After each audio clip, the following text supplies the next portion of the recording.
Cathie Wood is not just discussing a recession, she's sounding the alarm about an economic apocalypse, unlike anything we've seen before. So why should we take heed? Because the data paints a bleak picture. Make sure to like this video and hit subscribe to stay on top of our newest videos. The regulators will allow staking in this first round, if they allow the first round at all.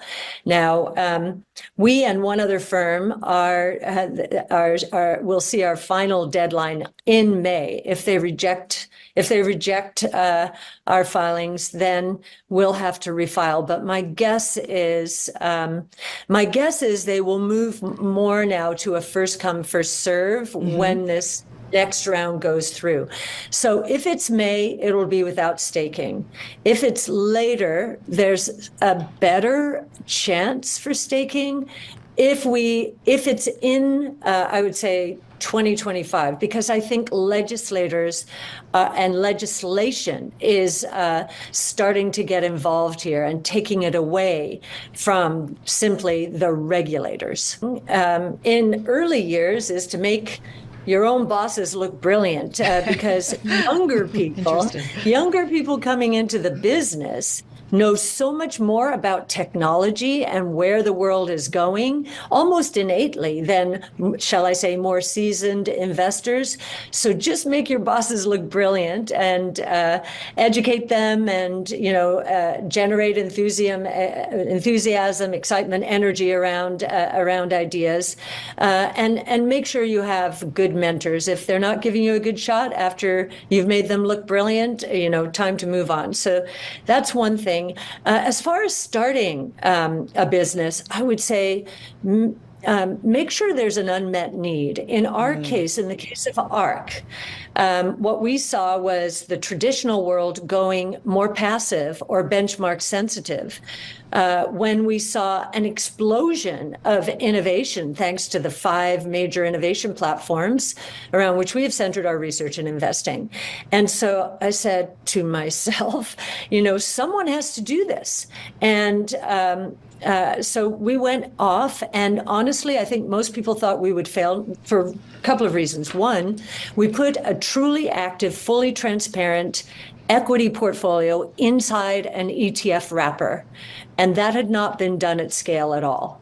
And no one, it was a passive world that we had entered. And then the second was we're benchmark agnostic. You can put us against any benchmark, and you're going to have to give us some time after the massive interest rate shock that we went through. And now we're on the other side and performing better as a result over the last year. But over time, these innovations are going to transform the world and create massive wealth with AI as back to that topic as the main catalyst. So we couldn't be more optimistic about innovation.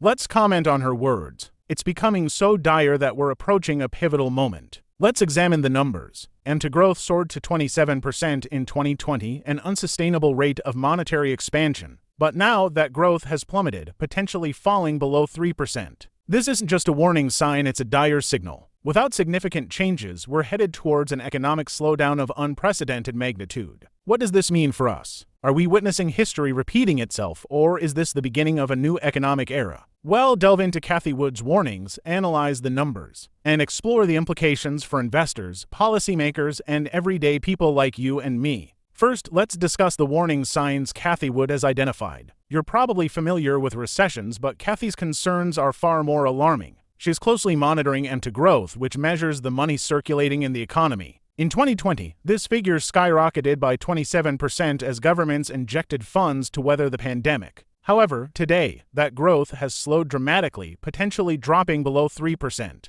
This sharp decline has significant implications. With less money available for spending or investment, the economy's strength is compromised. But it's not just about the numbers, it's also about people's reactions. Both businesses and individuals are tightening their belts, signaling a shift in consumer behavior. We're witnessing a reluctance to spend as freely as before, a trend that could have profound consequences. We're making an effort to save more just in case the situation worsens. This change in sentiment is significant because it indicates that confidence in the economy is beginning to falter. When people and businesses become cautious and reduce their spending, it can exacerbate the situation, acting as a self-fulfilling prophecy. Cathie has also highlighted an unusual trend regarding the money supply. Typically, you would expect it to grow steadily over time. However, for the first time in recent memory, we're observing it contract from one month to the next. This contraction is out of the ordinary and spells trouble for economic expansion. Then there's the Federal Reserve, the guardians of U.S. monetary policy. Cathie believes they might be erring in their approach to combating inflation by constricting the money supply and raising interest rates. This strategy is akin to decelerating a vehicle by hitting the brakes too abruptly, risking a crash. She is concerned that we're veering towards a route that could inflict unnecessary economic hardship. We've encountered similar challenges in the past, such as when the Fed had to combat inflation in the latter half of the 20th century. However, the context today is markedly different and the economy more vulnerable. Strategies that were effective in the past may not be suitable now, and the potential consequences are dire. Cathie Wood's message is unequivocal. We're facing more than just a standard economic downturn.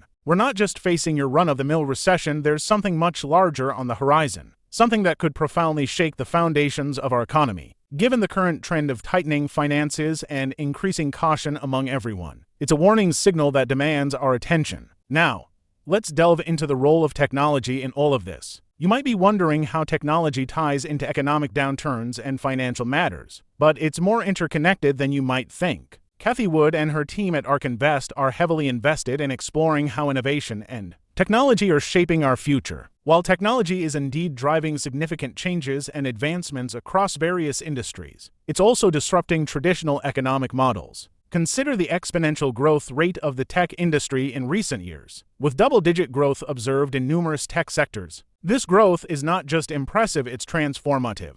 However, along with progress comes challenges, especially for sectors and workers struggling to keep pace with the rapid changes. Moreover, the significant investments pouring into tech startups and innovations are both propelling us forward and disrupting traditional businesses and job markets. Additionally, the emergence of digital currencies and blockchain technology, exemplified by Bitcoin and Ethereum, is not merely a passing trend. It's starting to exert a tangible influence on financial systems and our perception of money itself. Some experts even speculate that digital currencies could reshape traditional banking systems and government monetary policies. Yet, amid these challenges, there are also opportunities. The tech revolution is creating new markets, generating jobs in previously unimagined sectors, and driving efficiency and sustainability. However, it's crucial to navigate this technological shift wisely, ensuring that everyone benefits and no one is left behind. To truly grasp the current landscape, we must reflect on the economic turbulence of the 1970s. This period was marked by significant economic challenges, stemming from factors such as the aftermath of the Vietnam War and ambitious social programs. Understanding this historical context provides valuable insights into our present economic situation.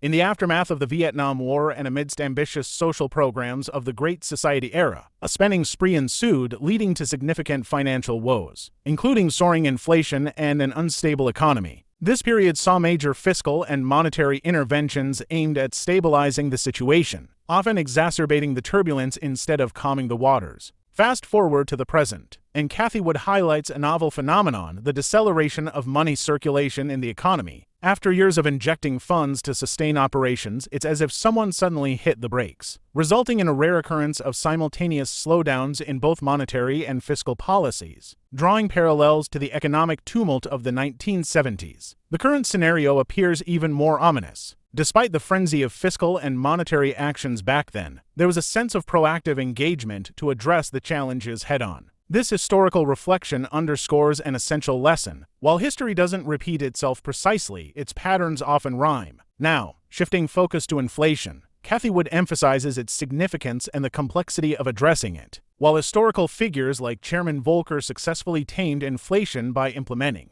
stringent measures, today's context is vastly different. With increased global connectivity and multifaceted economic challenges, combating inflation now resembles solving a puzzle with ever-shifting pieces. Thus, Cathie expresses concern that relying solely on past approaches may not yield the same results in today's dynamic landscape. It's a reminder that while history offers valuable insights, adapting strategies to suit contemporary complexities is imperative for addressing present-day economic challenges effectively. However, addressing inflation today isn't as straightforward. It's entangled with various global issues, from supply chain disruptions to shifts in energy usage, and even the economic impacts of diseases like COVID-19. When Cathie discusses inflation, she emphasizes that relying on old solutions won't suffice for these new challenges. We need to think differently and recognize that the economic hurdles we face now demand fresh ideas and approaches. This is crucial because mishandling the situation could significantly worsen various aspects of our lives, from grocery expenses to job security. Now, let's delve into the importance of preparing for a significant economic development that many of us haven't encountered yet.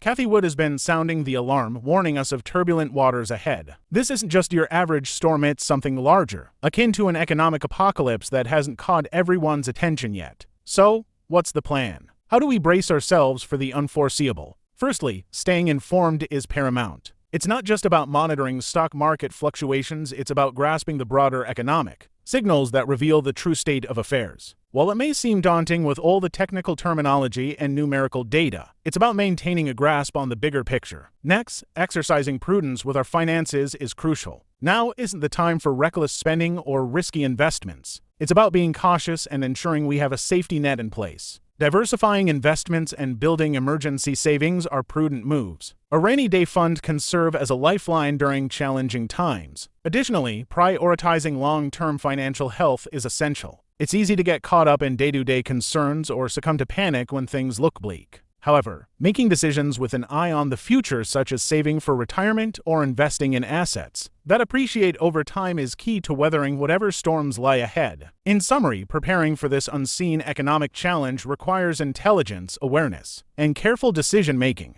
It's about safeguarding our interests and securing our future, regardless of what unfolds. What are your thoughts on Cathie's predictions? Do you believe we're on the brink of an economic apocalypse, or do you see avenues to mitigate its impact? Share your insights in the comments below.